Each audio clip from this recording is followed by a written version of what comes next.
राधे राधे। राधे राधे महाराज जी। महाराज जी आपके चरणों में कोटि कोटि प्रणाम। महाराज जी, जब हम कोई कार्य करना निकलते हैं तो उस कार्य में हम सफलता मिलेगी या ना नहीं मिलेगी और कितनी मिलेगी, मेरी समझ से ये चार बातों पर निर्भर करता है।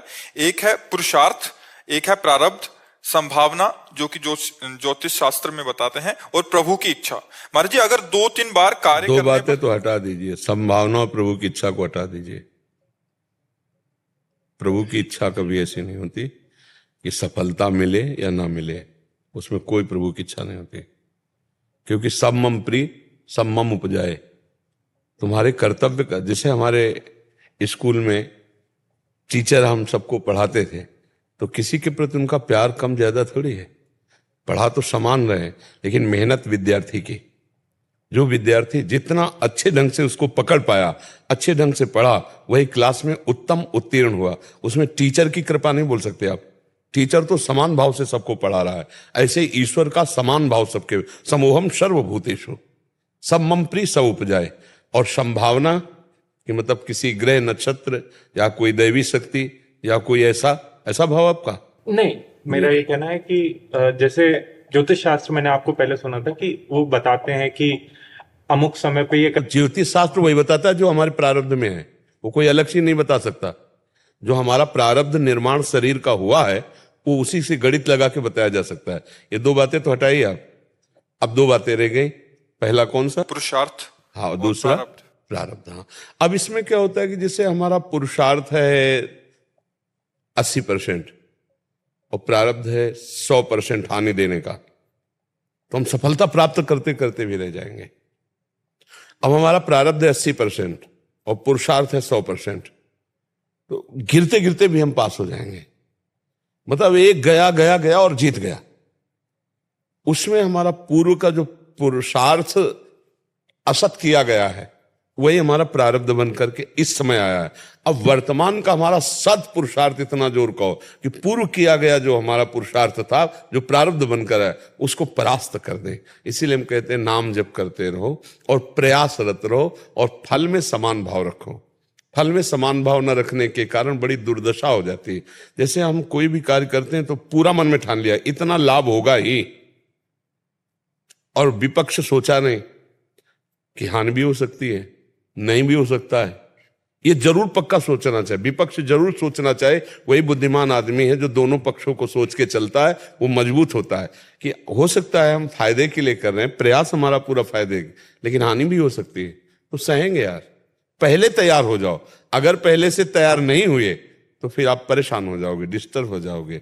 सुख दुखे समय कृत्वा लाभा अलाभो जया जयो। ये बिल्कुल परिणाम तुम्हारे हाथ नहीं, क्योंकि प्रारब्ध को तुम जानते नहीं हो। प्रारब्ध बहुत बलवान होता है। सुनो भरत, भावी को प्रारब्ध कहते हैं, प्रारब्ध को भावी कहते हैं। सुनो भरत, वशिष्ठ जी महाराज कह रहे हैं, सुनो भरत भावी प्रबल बिलख कहो मुनिनाथ, हानि लाभ जीवन मरण जस अपयस ये विधिहांत। ये पहले से विधान में खूब मेहनत करने वाला, खूब प्रयास करने वाला असफल पाया गया।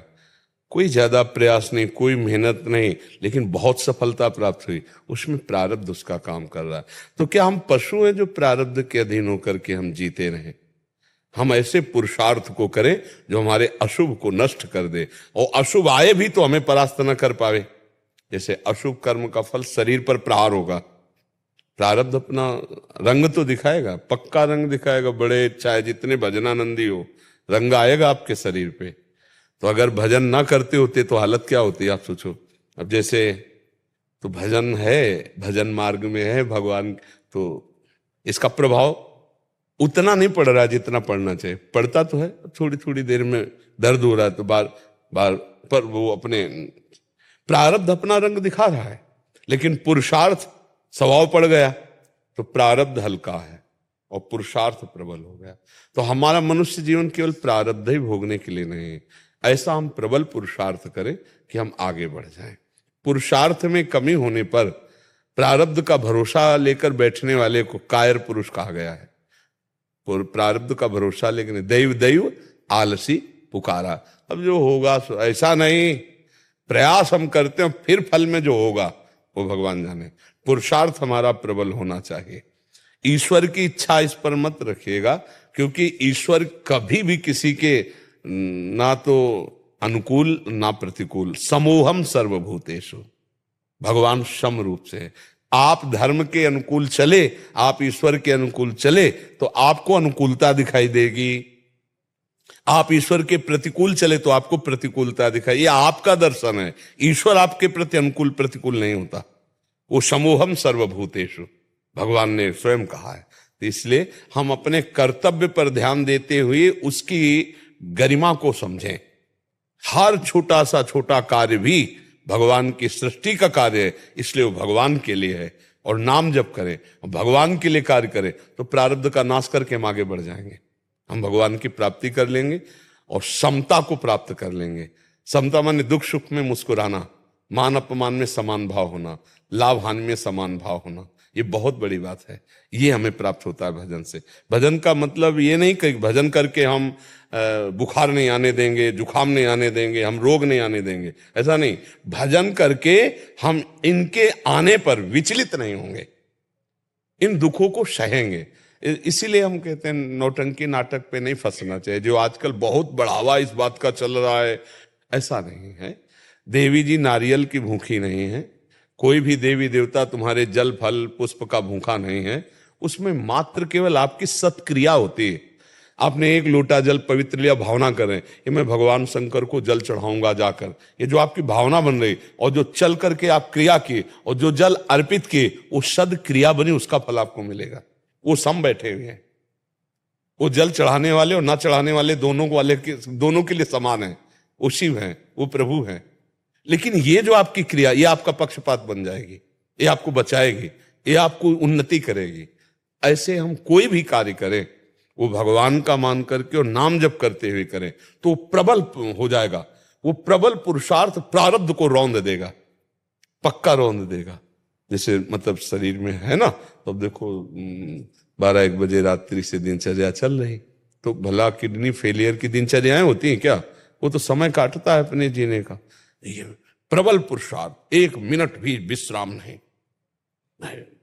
पहली बात तो ये दिमाग में बैठा है कि मरना है, इसका नाम मृत्यु लोक है, मरना पड़ेगा ना सबको। दिमाग में है कि मरना है, फिर हम पाप क्यों करें यार? फिर समय बर्बाद क्यों करें? फिर मनोरंजन में क्यों खड़े रहें? जब मरना ही है तो हम अच्छी कमाई करें ना, पाप क्यों करें? अब रात दिन लगो, नाम जप करो, दूसरों को सुख पहुंचाओ, पुण्य कमाओ, सत्य कमाओ, आनंद कमाओ, राष्ट्र भक्ति, समाज भक्ति, भगवत भक्ति, ये सब उन्नति वाली बातें हैं।